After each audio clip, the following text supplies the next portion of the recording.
To add a modern twist to this French classic, we're using European butter with the sous vide cooking technique with both the pears and the citrus in the brown butter for the financier cake to really elevate the dish.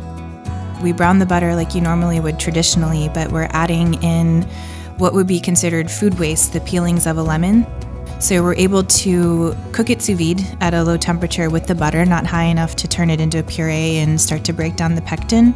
And it really infuses like a nice citrusy flavor into the butter itself. So when you make the financier and you add it in the last minute, the aroma of the lemon really carries throughout the entire cake. After you cook the pear sous vide with the French butter, you're left with a beautiful juice that the pear exudes while it's cooking combined with the butter. So we just make a caramel sauce with that.